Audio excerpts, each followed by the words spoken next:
Hello students, hi, welcome back to my channel learning with Divya. आज हम पढ़ेंगे students communicable and non communicable disease, that is संचारी और गैर संचारी रोग। मैंने इससे पहले आपको इम्यूनाइजेशन पढ़ाया। इम्यूनाइजेशन में बहुत इंपॉर्टेंट चीज़ों को बताया कि किस तरीके से वैक्सीन बच्चों को लगता है, क्या है आपके आईडी फॉर्म, क्या है आपके एससी फॉर्म, क्या है आईएम फॉर्म, क्या है। ठीक है, तो आज हम पढ़ेंगे डिजीजेस के बारे में, बिकॉज जो इम्यूनाइजेशन होता है, जो वैक्सीनेशन होता है बच्चों को, वो बीमारी के अगेंस्ट होता है। तो कौन कौन सी बीमारियां होती हैं, कैसे वो संचारित होती हैं, किस रोग को हम संचारी रोग बोलते हैं, किस रोग को हम गैर संचारी रोग बोलते हैं, इस बारे में आज आप इस वीडियो में जानेंगे। तो बहुत इंपॉर्टेंट होने वाला है ये वीडियो, आप लोग ध्यान से देखिएगा। चलिए फिर स्टार्ट कर लेते हैं। Let's start the topic. First one is, सबसे पहले समझिए मानव रोग क्या होते हैं, डिजीज का मतलब क्या होता है। अंग्रेजी शब्द डिजीज का अर्थ होता है असुविधा। किस चीज की असुविधा? अर्थात स्वास्थ्य में बाधा आना, आपके हेल्थ में प्रॉब्लम हो जाना, आपको किसी भी तरीके की हेल्थ डिजीज हो जाना, या आप किसी भी तरीके से अस्वस्थ हैं अथवा रोग से पीड़ित हैं, किसी भी रोग से पीड़ित हैं। किसी भी प्रकार की डिजीज हो सकती है, सर्दी जुकाम भी आपके लिए एक रोग है जो आपको क्या कर देता है, अस्वस्थ कर देता है। तो डिजीज का अर्थ सिंपल क्या होता है? असुविधा, अर्थात क्या? स्वास्थ्य में बाधा या अस्वस्थ होना, आपका अनहेल्दी होना क्या कहलाता है? आपका डिजीज कहलाता है कि आप बीमार हैं, अर्थात रोग से, किसी भी रोग से पीड़ित होना, इसका मतलब आप परेशान हैं, आपको डिजीज है। तो ये हो गया डिजीज का अर्थ। नेक्स्ट देखते हैं मानव रोगों का वर्गीकरण। जो रोग हैं वो उनका क्लासिफिकेशन हम देखेंगे, किस तरीके से क्लासिफाइड होते हैं वो। देखिए यहाँ पर थोड़ा सा मैं जूम कर देती हूँ। सबसे पहले तो दो ब्रॉड क्लासिफिकेशन होते हैं। फर्स्ट वन इज आपके genital disease and the second one is acquired disease, अर्जित रोग। जेनाइटल डिजीज वो होती हैं जिसमें आपने पढ़ा ही है, जो वंशानुक्रम चली आती हैं, जिसमें जीन्स ट्रांसफर होते हैं हेरिडिटी के थ्रू। हेरिडिटी में आपके जीन्स ट्रांसफर होते हैं, तो उसमें जो बीमारी होती है, लाइक जैसे आपके थैलेसीमिया हो गया, हीमोफीलिया हो गया, डायबिटीज हो गया। डायबिटीज आपके दोनों तरीके से कॉज होती है, हेरिडिटी से भी कॉज होती है एंड आपकी गलत फूड हैबिट्स की वजह से भी कॉज होती है। ठीक है, तो ये जो बीमारियां होती हैं जेनाइटल होती हैं, जिन पर किसी का कहते हैं ना वश नहीं चलता कि भाई ये ट्रांसफर होती हैं। जैसे थायराइड भी आपके जो है जेनाइटल में भी आ सकती है, और फूड हैबिट्स हैं आपकी नेचुरल हैबिट्स की वजह से भी हो सकता है। तो ऐसी जो बीमारियां हैं, मोस्ट इंपॉर्टेंट हो गया हीमोफीलिया, थैलेसीमिया, आपके डायबिटीज, ये आपके जन्मजात रोग हैं, जेनाइटल डिजीजेस हैं। दूसरा आता है एक्वायर, जो आपने एक्वायर कर लिया कहीं से भी, आपने मान लीजिए अपने एनवायरनमेंट से एक्वायर कर लिया, डायरेक्टली एक्वायर कर लिया या इनडायरेक्टली एक्वायर कर लिया, किसी भी तरीके से। जल से आपको कोई बीमारी हो गई, आपको भोजन से कोई बीमारी हो गई, आपको वायु से कोई बीमारी हो गई, तो उसको हम बोलते हैं एक्वायर डिजीज। एक्वायर मतलब आपने अर्जित कर लिया उस रोग को। ठीक है, आप हेल्दी थे बट किसी भी कारणवश वो रोग आपके अंदर चला गया, आपने उस रोग का अर्जन कर लिया, आप उस रोग को अर्जित कर लिया। जो एक्वायर डिजीज होती हैं वो फर्दर दो पार्ट्स में डिवाइडेड होती हैं। कौन कौन सा? सबसे पहला होता है आपके कम्युनिकेबल डिजीज, दूसरा होता है आपके non communicable disease. Communicable disease को आप संचारी रोग बोलते हैं हिंदी में, और संक्रमण रोग बोलते हैं। क्या बोलते हैं? संक्रमण रोग और संचारी रोग। असंचरणीय रोग बोलते हैं आप नॉन कम्युनिकेबल डिजीज को, या गैर संचारी रोग बोलिए, या असंक्रमणीय रोग बोलिए। ठीक है, कितने नाम हो गए, फिर से मैं रिपीट कर देती हूँ। संचारी रोग या संक्रमण रोग जो बोले जाते हैं, संक्रामक रोग बोले जाते हैं आपके, वो होते हैं आपके कम्युनिकेबल डिजीजेस। असंक्रामक रोग, गैर संचारी रोग, असंचारणीय रोग, ये आपके नॉन कम्युनिकेबल डिजीज हो गई ये। तो एक्वायर्ड जो डिजीज होती हैं वो फर्दर टू पार्ट्स में डिवाइडेड होती हैं, संचारी रोग में और गैर संचारी रोग में, या संक्रामक रोग में अथवा गैर संक्रामक रोग में। ठीक है, या गैर संक्रामक रोग में।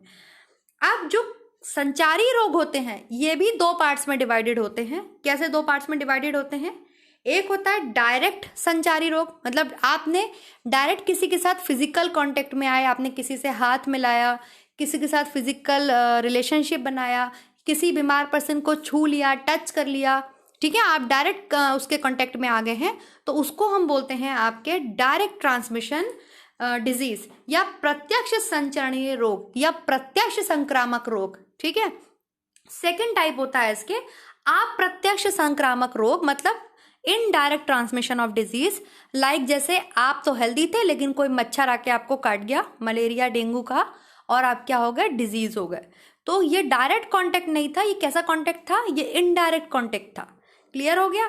हैजा है, आपने कंटामिनेटेड वाटर पी लिया, आप तो फ्रेश वाटर पी रहे थे, अच्छा पी रहे थे, लेकिन कहीं गए वहां आपको कंटामिनेटेड वाटर मिल गया पीने के लिए, आप बीमार हो गए।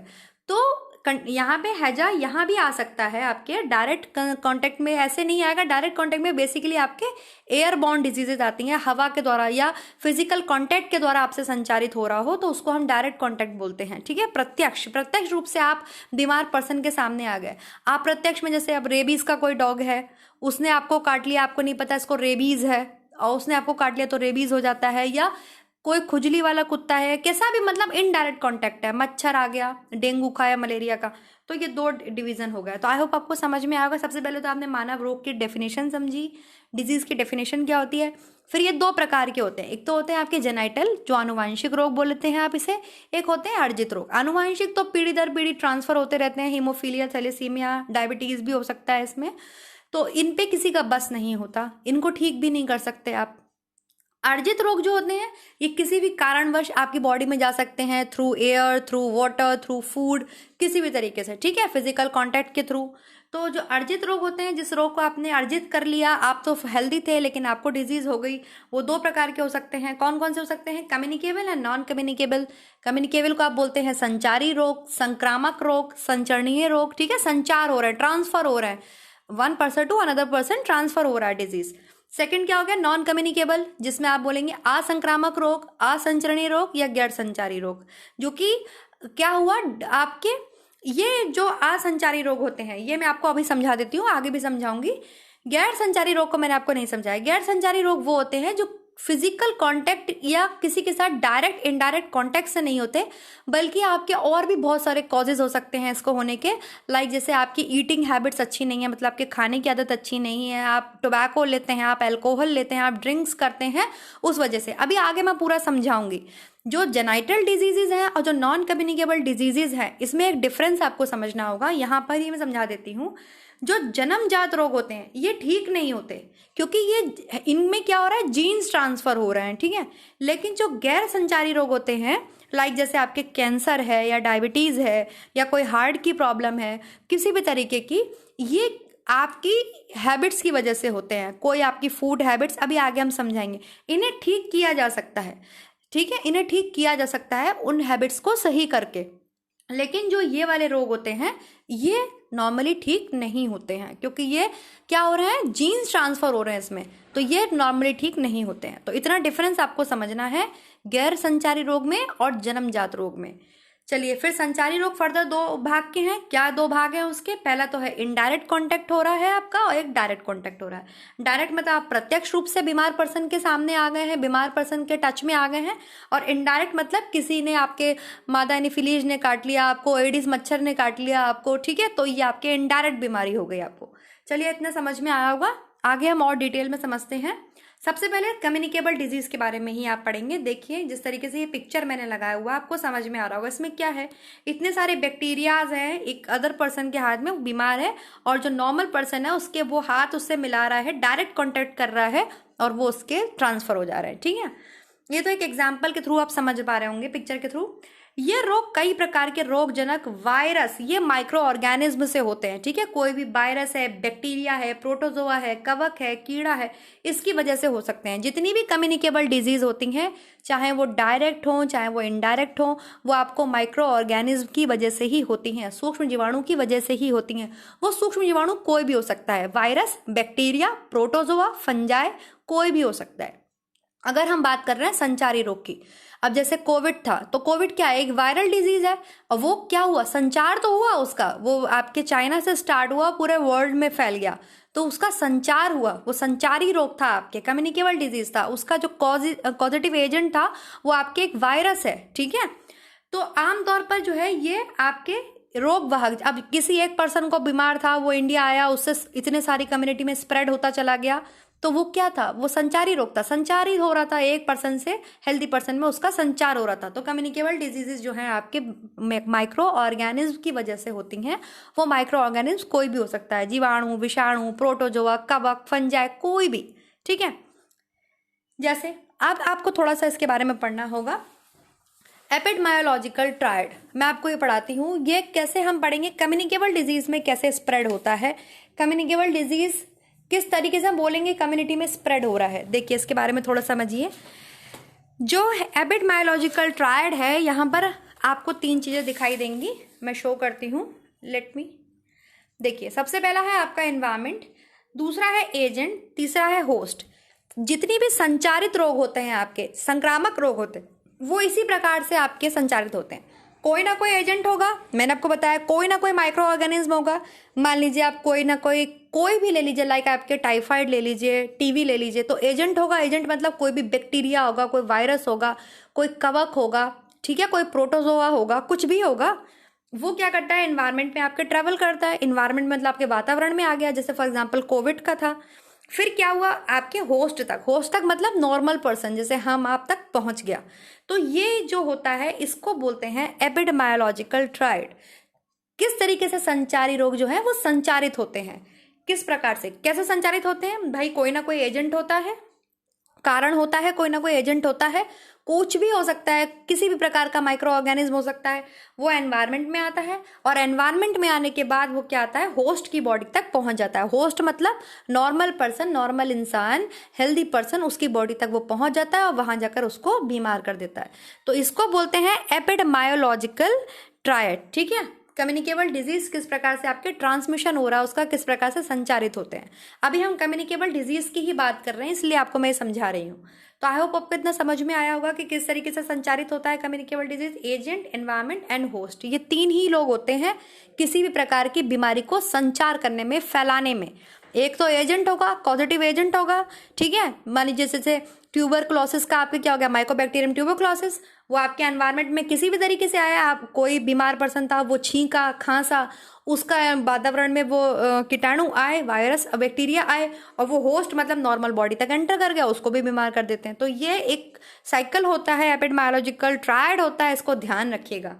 चलिए नेक्स्ट देखते हैं student, pattern of distribution of diseases. ये जानना बहुत जरूरी है कि किस तरीके से क्या ट्रांसमिशन होता है, क्या पैटर्न होता है किसी भी बीमारी का फैलाव, जिसमें सबसे पहले आपका आता है स्प्रैडिक। स्प्रैडिक में क्या होता है, few scattered causes of disease. Sporadic जो होता है आपके, स्प्रैडिक एक समझ लीजिए सबसे छोटा लेवल होता है। हम लेवल से समझते जाएंगे कि सबसे छोटा लेवल होता है स्प्रैडिक। मान लीजिए कुछ थोड़े से आपको डिजीज के एक पर्टिकुलर जगह पर थोड़े से आपको लोग जो हैं वो बीमार मिलेंगे, इसको आउटब्रेक भी बोलते हैं, आउटब्रेक ऑफ डिजीज। लाइक जैसे अभी गर्मियों में डेंगू के बहुत सारे मरीज दिल्ली में देखने के लिए मिलते हैं, ठीक है। एक पर्टिकुलर जगह पर बहुत ज़्यादा जो है वहाँ पर लोग बीमार देखने के लिए मिलते हैं, पर्टिकुलर एक छोटी सी जगह पर। Few scattered causes of disease मतलब कुछ ऐसे बहुत ज़्यादा, फिर हम बोल सकते हैं जैसे आउटब्रेक हो गया डेंगू का, या आप बोल सकते हैं स्प्रैडिक है, ये एक नॉर्मल डिजीज है, छुटपुट डिजीज है, जो छोटी जगह मतलब कम लोगों को ही इन्फेक्ट करा है उसने, बहुत ज़्यादा जनसंख्या में, बहुत ज़्यादा पॉपुलेशन को इन्फेक्ट नहीं किया। तो ये सबसे लोएस्ट लेवल होता है किसी भी बीमारी का स्प्रेड होने का, फैलने का। सेकेंड आता है आपके एंडेमिक। एंडेमिक होता है disease situated in particular geographical area. अब मान लीजिए भारत का नक्शा है फॉर एग्जाम्पल, और ये केरल वाले साइड में जो है कोई बीमारी बहुत ज़्यादा फैली हुई है, एक पर्टिकुलर एरिया में, एक पर्टिकुलर जियोग्राफिकल एरिया में वो बीमारी फैली हुई है, तो उसको हम बोलते हैं एंडेमिक। क्या बोलते हैं, एंडेमिक बोलते हैं। ये सेकंड लेवल हो गया किसी बीमारी का। अभी क्या था, केरल के किसी छोटे से स्टेट में कोई बीमारी थी, केवल केरल के छोटे से स्टेट बोल रही हूँ, मेरा दिमाग खराब है, केरल के कोई छोटे से सिटी में, ठीक है, किसी भी एक सिटी में, केरल के किसी भी एक सिटी में, एक आपके शहर में जो थी एक बीमारी थी, केवल उसी शहर तक थी, तो वो था आपके स्प्रैडिक। उसका आउटब्रेक हो गया, वहां पर वो बीमारी फैली हुई है, पर्टिकुलर एक छोटे से शहर में फैली हुई है, दैट इज स्प्रैडिक। सबसे लोएस्ट लेवल था। ऊपर लेवल जब बढ़ता है, पूरे केरल में फैल गई, एक पर्टिकुलर जियोग्राफिकल एरिया में फैल गई है, पर्टिकुलर जियोग्राफिकल एरिया में फैली हुई है, उसका मतलब है एंडेमिक, ठीक है। फॉर एग्जाम्पल आप समझते चलिएगा। सेकंड जो लेवल पे आ गए वो हमारा जो लेवल है वो नीचे से बढ़ रहा है ऊपर की तरफ, ठीक है। तो फर्स्ट लेवल है आपके स्प्रैडिक, आउटब्रेक हो गया किसी भी बीमारी का, और वो वहां पे ठीक भी हो गई, छोटी सी जनसंख्या को हुआ, किसी भी पर्टिकुलर शहर की जनसंख्या को हुआ, वो ठीक भी हो गई। लिखा है ना, few scattered causes of disease, ज्यादा बीमारी बहुत बहुत बड़े पैमाने पर नहीं फैली, छोटे से में फैल गई, तो दैट इज स्प्रैडिक। सेकंड वन होता है आपके एंडेमिक। एंडेमिक मतलब सेकंड लेवल हुआ कि पर्टिकुलर जियोग्राफिकल हो गया, अब पूरा केरल का एरिया मान लीजिए इन्फेक्टेड हो गया, ठीक है। थर्ड होता है आपके एपिडेमिक। एपिडेमिक जो होता है ये एक बड़ा रूप होता है, disease spread one geographical area to other geographical area.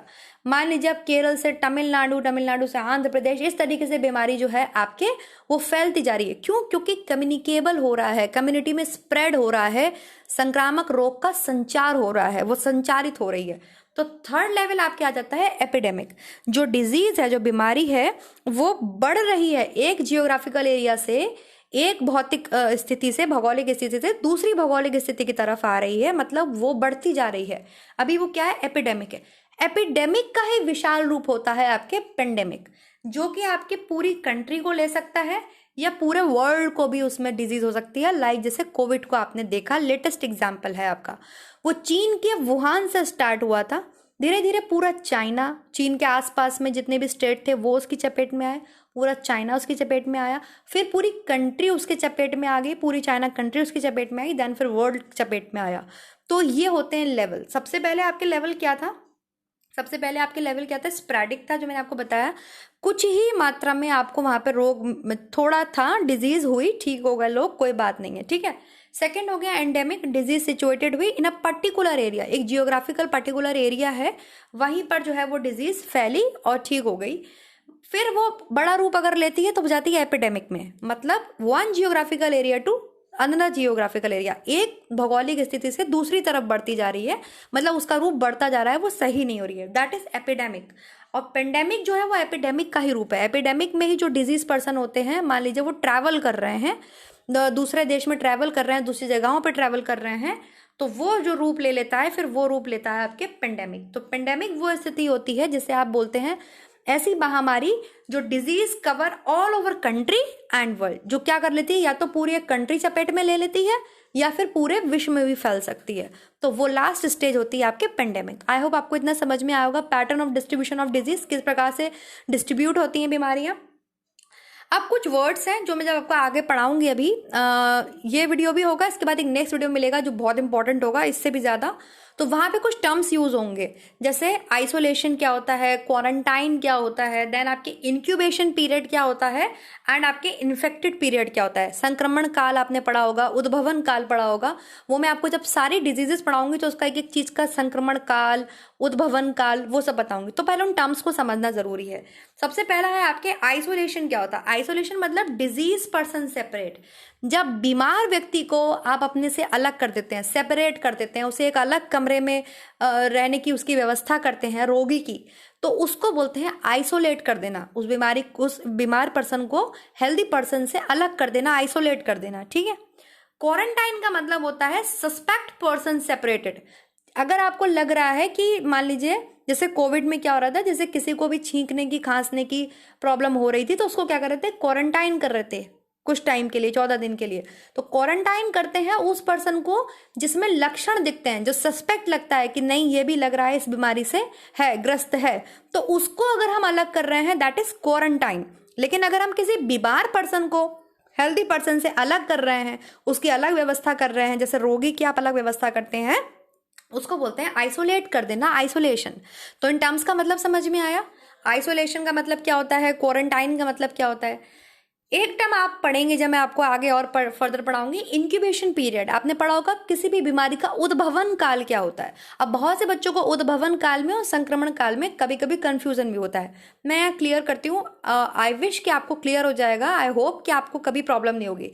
Incubation period वो होता है time period between causative agent enter the host body and produce first sign and symptom. मैंने सबसे पहले आपको क्या बताया, 3 चीजें होती हैं। कोई भी एजेंट होगा, एजेंट मतलब आपके कोई भी कॉजेटिव एजेंट होगा, लाइक बैक्टीरिया होगा, कोई भी वायरस होगा, कोई भी फंजाई होगा, कोई भी प्रोटोजोआ होगा, कोई भी होगा, वो क्या करेगा, एनवायरनमेंट में आएगा, फिर वो होस्ट मतलब नॉर्मल हेल्दी पर्सन की बॉडी में एंटर कर जाएगा किसी भी थ्रू, चाहे वो वाटर के थ्रू करे, एयर के थ्रू करे, फूड के थ्रू करे, एंटर कर जाएगा। क्योंकि हम संचारित रोगी तो बढ़ रहे हैं अभी, चाहे वो डायरेक्टली कर ले, चाहे वो इनडायरेक्टली कर ले, लेकिन साइकिल यही होती है, यही एपिडेमियोलॉजिकल ट्रायड होता है, ठीक है। तो इंक्यूबेशन पीरियड वो पीरियड होता है, या उद्भवन काल वो काल होता है जब कोई भी जो माइक्रो ऑर्गेनिज्म है जब आपकी बॉडी में एंटर करता है उसके बाद कितने दिनों के बाद उसका पहला साइन एंड सिम्टम देखने के लिए मिलता है, उसको बोलते हैं हम उद्भवन काल। फॉर एग्जाम्पल, मान लीजिए मेरी बॉडी में कोई माइक्रो ऑर्गेनिज्म आज एंटर कर गया और वो 5 दिन बाद जो है अपना पहला साइन और सिम्टम दिखाता है। पहला साइन सिम्टम क्या होते हैं? मान लीजिए सबसे पहले बॉडी पर रैशेज हो जाते हैं किसी भी तरीके के, ठीक है, या बुखार आता है, छींक खांसी आती है। तो वो दिन कितने थे, कब एजेंट हमारे अंदर गया और मेरे पहले साइन एंड सिम्टम कितने दिन में दिखाई दिए, उस डे को बोलते हैं आपके उद्भवन काल, इंक्यूबेशन पीरियड। साफ लिखा है, time period between causative enter the host body and the produce first sign and symptom. पहला साइन एंड सिम्टम कब दिखा और कब उसने हमारी बॉडी में एंटर किया, उसको बोलते हैं इंक्यूबेशन पीरियड, ठीक है। सेकेंड आपके होता है इन्फेक्टेड या कम्युनिकेबल पीरियड, या इसको हिंदी में बोलते हैं संक्रमित अवधि या संक्रमण काल। संक्रमण काल जो है वो कितने दिन का है, कितना है? संक्रमण काल वह काल होता है, time period in which disease spread from infected person to another person. मतलब वो काल, वो समय जब बीमारी किसी भी बीमार पर्सन से हेल्दी पर्सन के बीच में फैल सकती है। जैसे आइसोलेट कर रहे थे कोविड में 14 दिन के लिए, 20 दिन के लिए बिल्कुल आइसोलेट कर दे रहे थे नॉर्मल पर्सन को कि मास्क लगा लेना है क्योंकि अगर ये छींकेगा खांसेगा तो स्प्रेड होगी ये बीमारी, ठीक है। क्या कर रहे थे? लॉकडाउन लगा रहे थे। तो वो इसीलिए उस संक्रमण काल को ही तो रोकने के लिए लगा रहे थे। संक्रमण काल आप समझ लीजिए वह काल होता है अगर डिजीज पर्सन के साथ में आप रह रहे हैं तो वो कितने दिन में आपको आप समझ लीजिए बीमार कर सकता है। बस आप इतना समझ लीजिए, समझ में आ रहा है? संक्रमण काल जहां बीमार पर्सन से कोई भी दूसरा नॉर्मल पर्सन इन्फेक्ट हो सकता है, वो काल मतलब कितने दिन तक वो बैक्टीरिया, उसका जो एक्टिविटी है वो कितनी हाई है। मान लीजिए किसी को बीमारी है टीबी की, तो उसकी कितने दिन तक वो बैक्टीरिया बीमार कर सकता है, उसको संक्रमण काल बोलते हैं, ठीक है। समझ में आ रहा है? तो ये होता है उद्भवन काल। उद्भवन मतलब कितने दिन में उसका पहला साइन एंड सिम्टम दिखा बीमारी का, और संक्रमण काल कि वो कितने दिन में वो जो बीमार पर्सन है वो कब तक एक नॉर्मल पर्सन को बीमार कर सकता है, उसको बोलते हैं हम आपके इन्फेक्टेड पीरियड या कम्युनिकेबल पीरियड, या हिंदी में आपको बोलते हैं संक्रमण अवधि या संक्रमण काल। I hope it is clear now then we move on. अब देखिए कुछ वर्ड्स होते हैं जो बोले जाते हैं रैशेस। सबसे पहले आपको ये भी टर्म बहुत बार मिलेगा जब मैं आपको पढ़ाऊंगी कि बॉडी पे रैशेस हो गए। ये रैशेस जो होते हैं ये हर एक बीमारी के अलग अलग होते हैं। फॉर एग्जाम्पल लाइक देखिए ऐसे होते हैं, इसमें मैक्यूल होते हैं, पैच होते हैं, पोस्ट्यूल होते हैं, देन आपके पेप्यूल होते हैं, देन प्लेक होते हैं, व्हील होते हैं, स्कार होते हैं। फॉर एक बहुत सिंपल सा एग्जाम्पल, आपके मच्छर काट लेता है तो इस तरीके से कहीं पर आपके हो जाता होगा, ऐसे फूल जाता होगा, दिस इज कॉल्ड रैशेस, ठीक है। ये रैशेस हैं, ये रैशेस हैं। तो इनके अलग अलग नाम होते हैं, जैसे कि किसी चेचक की बीमारी में इस तरीके के होते हैं, चिकन पॉक्स में आपके इस तरीके से होते हैं, लाइक ऐसे दाने से हो जाते हैं, चिकन पॉक्स है, स्मॉल पॉक्स है, तो इनको बोलते हैं हम रैशेस। नॉर्मल भाषा में क्या बोलते हैं? रैशेस। लेकिन इनके अलग अलग नाम होते हैं, जैसे आपके क्या क्या नाम होते हैं? मैक्यूल, पोस्ट्यूल, पेप्यूल, ठीक है, scar, patch, plaque, wheal, then आपके हिप्स, इस अलग अलग नाम होते हैं। क्लियर हो गया? समझ में आ गया? तो ये टर्म भी बार बार आएगी, इसलिए मैंने आपको ये बताया, इसको बोलते हैं स्किन लीजन्स या स्किन रैशेस। तो जब भी कोई बीमारी होती है, जब खसरा होता है बच्चों को या आपके चिकन पॉक्स होता है तो बुखार आता है, फर्स्ट साइन एंड सिम्टम्स दिखते हैं क्या? बॉडी पे दाने से आपको दिखते हैं, तो उसका अलग नाम है साइंटिफिकली, लाइक मैक्यूल, पैच, पोस्ट्यूल, जो भी है मैंने आपको दिखा दिया। इस तरीके से है तो इसको पैच बोलेंगे, इस तरीके से है पूरे फेस पर तो इसको मैक्यूल बोलेंगे। पोस्ट्यूल क्या होते हैं? तो ऐसे दाने निकल आते हैं। पेप्यूल क्या होते हैं? तो लाइक दिस, इस तरीके से दाने बॉडी पे हो जाते हैं, स्किन पे हो जाते हैं, and they are called skin rashes, ठीक है। समझ में आ गया? चलिए नेक्स्ट देखते हैं। अब आ गए हम नॉन कम्युनिकेबल डिजीज में। अभी आपने पढ़ा क्या? Communicable disease. अभी कम्युनिकेबल डिजीज को सिर्फ आपने समझा है कि किस तरीके से वो स्प्रेड होती है कम्युनिटी में। कम्युनिकेबल डिजीज है क्या? संचारित हो रही है, पूरी कम्युनिटी में स्प्रेड हो रही है, फैल रही है, इसलिए हम उसे संक्रमण या संक्रामक रोग बोलते हैं। नॉन कम्युनिकेबल डिजीजेस क्या होती हैं? ये रोग मनुष्य के शरीर में कुछ अंग में हो सकते हैं, कुछ अंग प्रणाली के सही तरीके से काम नहीं करने की वजह से होते हैं। इनमें से कई रोग पोषक तत्व, खनिज या विटामिन की कमी से भी होते हैं, जैसे कैंसर है, एलर्जी है, इत्यादि है।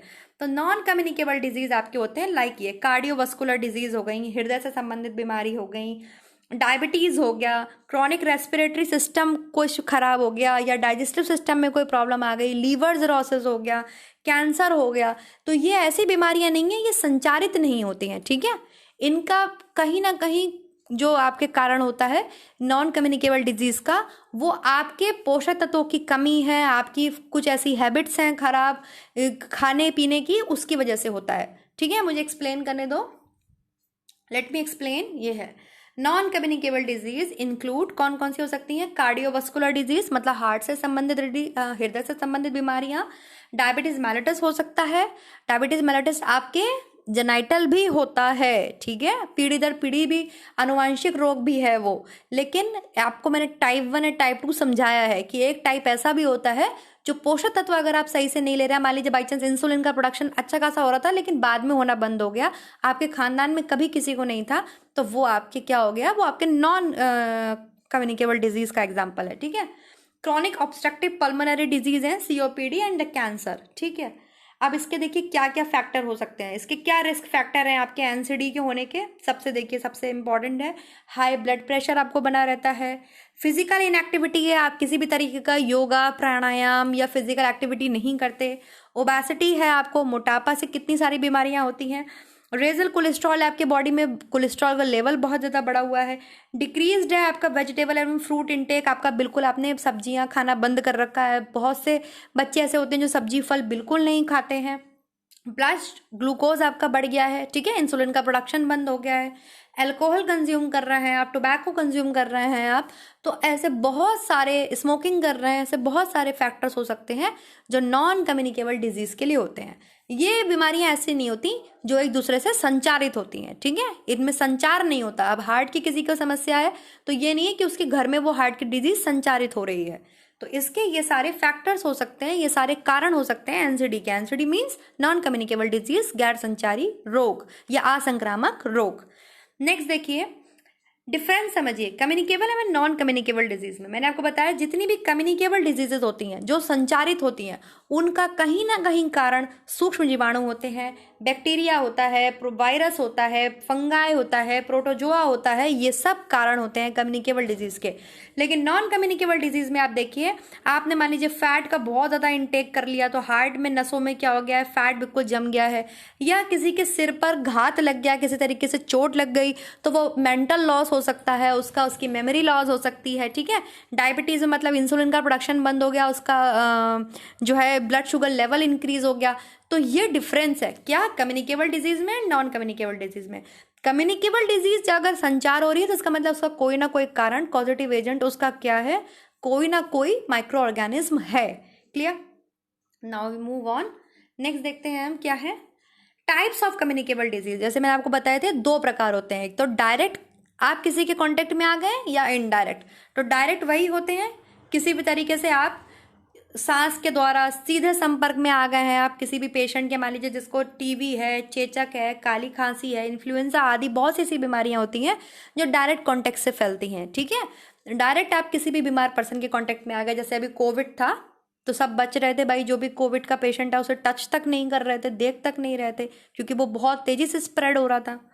नेक्स्ट देखिए संक्रामक रोग का जो दूसरा टाइप है वो है इनडायरेक्ट कांटेक्ट। इनडायरेक्ट कांटेक्ट मतलब वेक्टर के द्वारा, मैंने आपको समझाया कोई ना कोई रोग का वाहक होगा जो बीमारी को लेकर चलता होगा। जैसे हैजा रोग किसकी वजह से फैलता है, हाउस फ्लाई, मक्खी की वजह से फैलता है। मक्खी जो है अगर आपके उसने अगर वो उसके जो पैर वगैरह होते हैं उसमें वो बैक्टीरिया चिपका होता है, अगर आपके वो खाने में बैठती है तो बचपन से आप पढ़ते आ रहे होंगे कि, और अगर पानी में या खाने फूड में खुले हुए बैठ जाती है तो वो रोग फैलता है। या आपके मलेरिया है, डेंगू है, तो ये आपके मच्छर लेके जो है इसको उड़ रहे हैं। और इसमें भी आपके जो मैं आपको डिस्क्राइब में पढ़ाऊंगी इसको, जो प्रेग्नेंट मच्छर होती है, फीमेल प्रेग्नेंट जो मच्छर होती है उसमें ये जो है बैक्टीरिया पाया जाता है, वो इस बैक्टीरिया को लेके चलती है, मैं आपको बताऊंगी, ठीक है। उसके काटने से ही जो है होता है डेंगू और मलेरिया।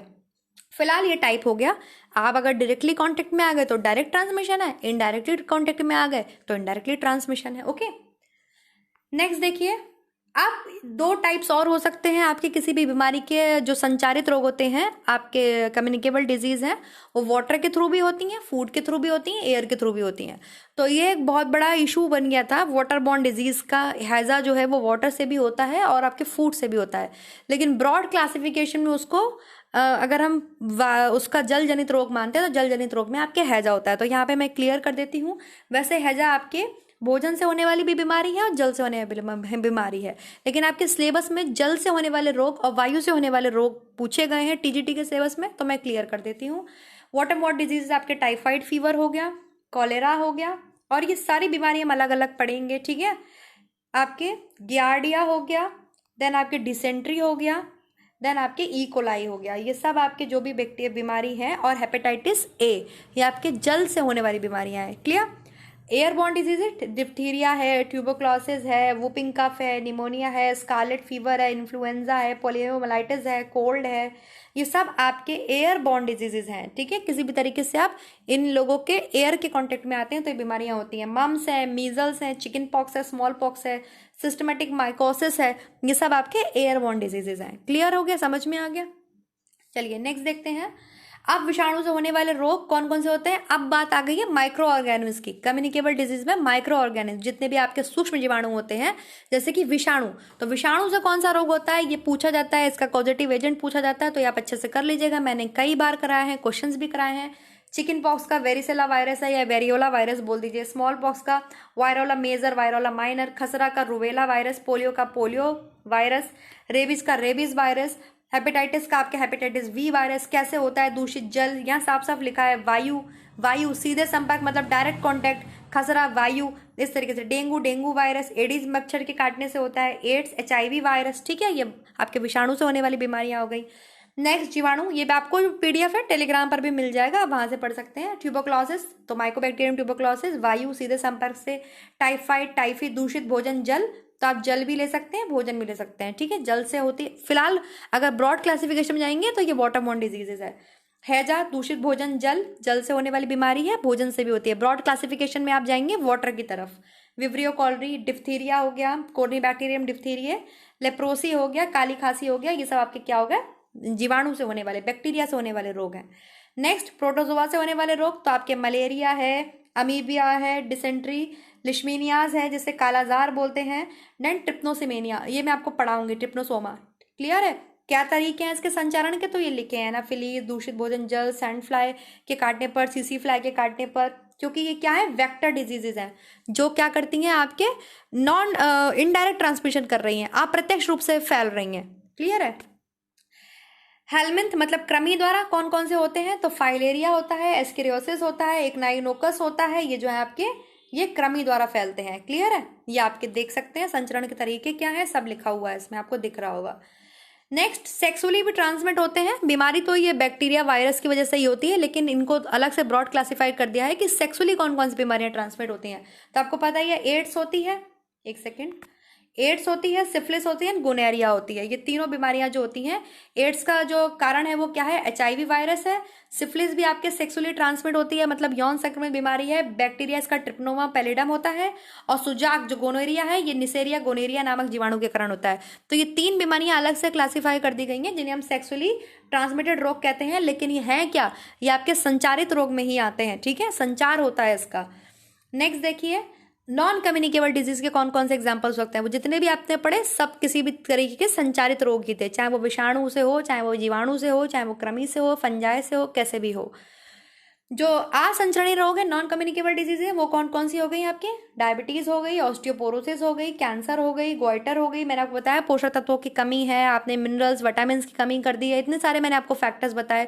आप टोबैको ले रहे हैं, अल्कोहल ले रहे हैं, किसी भी कारण से आपके क्या होता है, NCD कॉज होता है, नॉन कम्युनिकेबल डिजीज कॉज होती है। एलर्जी है, कोई भी बाह्य कारक आपको एलर्जी कॉज कर सकता है, तो ये आपको पढ़ने के लिए आराम से मिल जाएगा। Non communicable disease, communicable disease आप अच्छे से टेलीग्राम पर पढ़ सकते हैं, लर्निंग विद दिव्या से सर्च करिए, मिल जाएगा।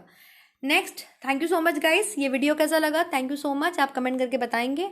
और नेक्स्ट वीडियो में मैं आप बहुत सारी बीमारियों के बारे में आपको पढ़ाऊंगी जो जिससे रिलेटेड टीके लगते हैं, क्योंकि आपने पढ़ना है, इम्यूनाइजेशन आपके सिलेबस में है। और क्या उनका इंक्यूबेशन पीरियड है, क्या उनका मोड ऑफ ट्रांसमिशन है, किस तरीके से वो फैलते हैं, क्या उनका संक्रमण काल कितना है, इन सब के बारे में आप जानेंगे। क्या उसका कॉजेटिव एजेंट है। फिर हम इन सब से मिलकर जो है एक प्रैक्टिस सेट करेंगे जहाँ पर बहुत सारे क्वेश्चंस होंगे इम्यूनाइजेशन से एंड कम्युनिकेबल डिजीज से। सो नेक्स्ट वीडियो मिलेंगे नेक्स्ट टॉपिक के साथ। तब तक अपना ध्यान रखिए। Thank you so much guys.